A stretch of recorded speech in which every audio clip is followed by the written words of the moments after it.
Hey, what's up, rock stars? This is Alex Bourne coming at you from the Midwest, and this is my Jimi Hendrix Stratocaster.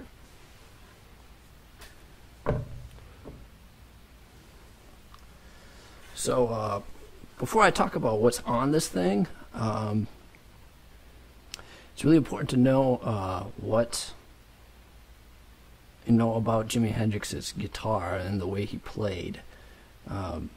So what Jimi Hendrix did, he was a left-handed player, and what he did was he took a right-handed guitar and he basically turned it upside down and then restrung it so that the bass string was still on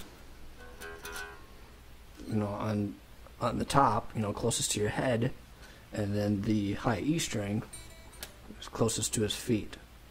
So what happened was basically part of his sound, a lot of his sound is based on a right-handed guitar being strung backwards. So what I have here is almost a left-handed guitar. It's the left-handed neck strung backwards for a right-hander. So on Hendrix's guitar, basically, he had right-handed pickups, okay, with the strings placed backwards. So the pull piece that was originally designed for a high E string was now taking care of a low E string, a bass string. So that played a big part in the way his guitar sounded. I'll talk about how I got close to that on this guitar. The other thing too is with a reverse headstock, basically he had a right-handed neck that was strung upside down. So what I have here is exactly the opposite because I'm a right-handed player. And so I have a left-handed neck strung upside down. So the reason why that matters is because just the fact that we have more string, originally the bass string is usually down here, right? And it goes right up to the string tree, and you only have that much empty string. But when you string it backwards, you got a lot more string here that's kind of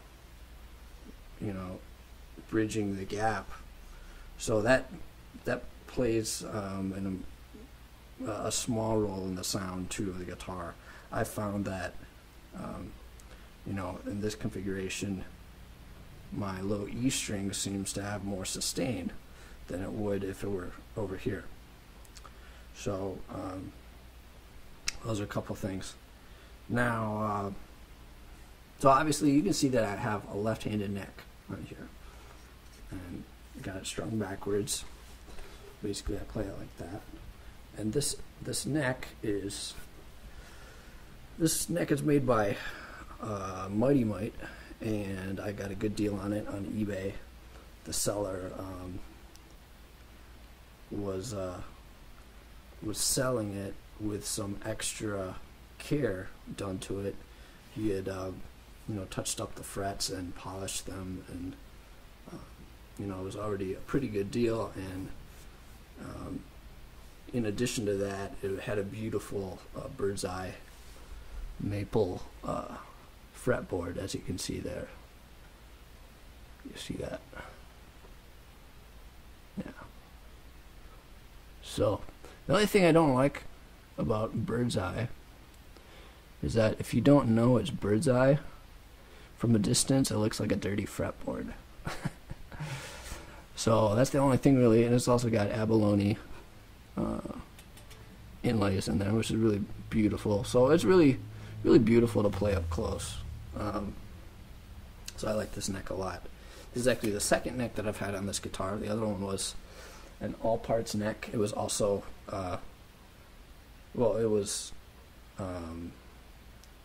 it was a true left-handed neck in that the fret dots were on the other side. Okay, so not only did the headstock backwards, but the fret dots were also on the other side. This one is not a true left-handed neck. It's actually a reverse headstock neck, because you can see the fret dots are, you know, on the right side for a right-handed player. So hope that's not too confusing yet. One of the cool things that really made me want to buy or assemble a guitar like this was the fact that Lindy Fralin made pickups specifically designed for these kinds of guitars.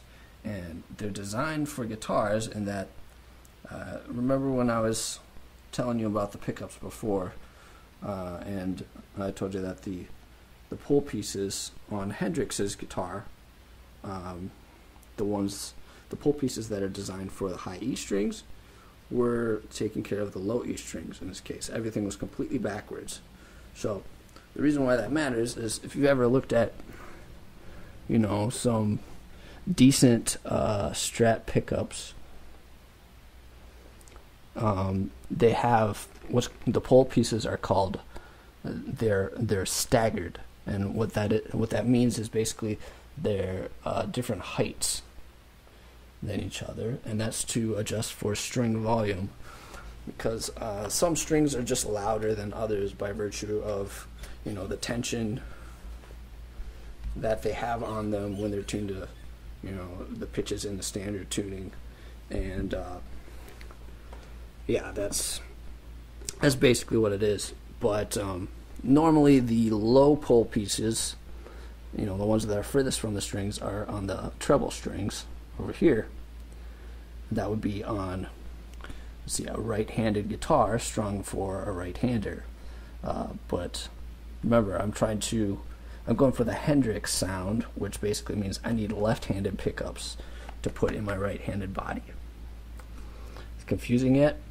So that's basically what these pickups are. They're called 69 Woodstock pickups.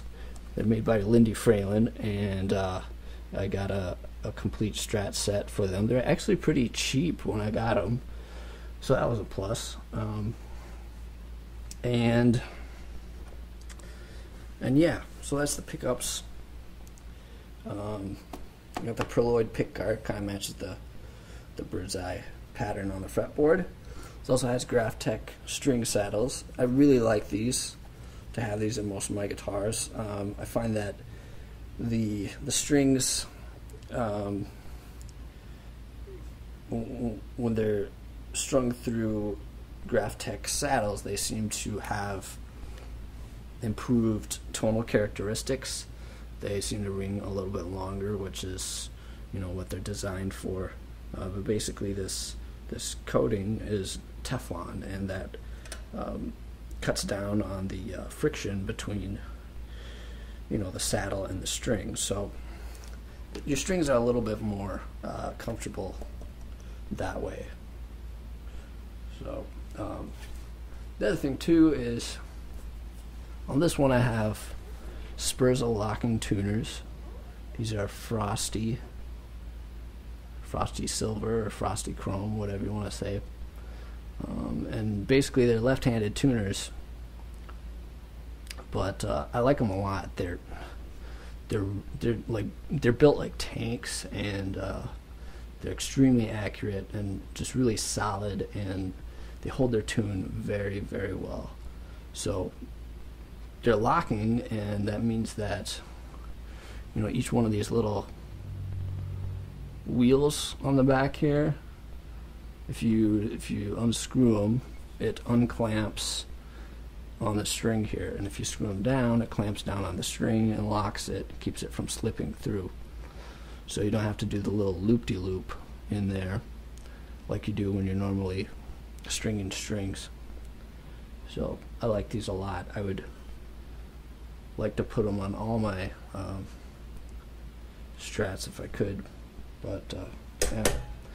This color is, I believe it's called Midnight Blue, and this is a Mexican body.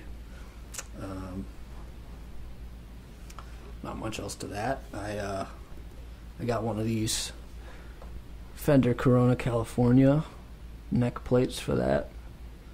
That's just a little extra touch there, and as you can see, I'm using 5 springs back there. The reason I use 5 springs is because I don't really like the bridge to move if I don't want it to, and I don't use a whammy bar a whole lot, so I really like to lock it down, and my strings are usually pretty heavy.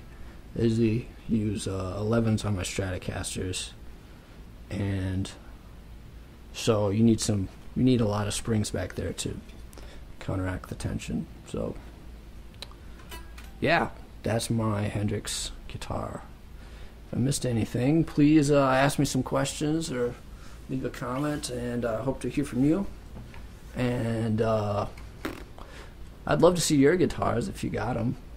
So I'm Alex Bourne saying cheers.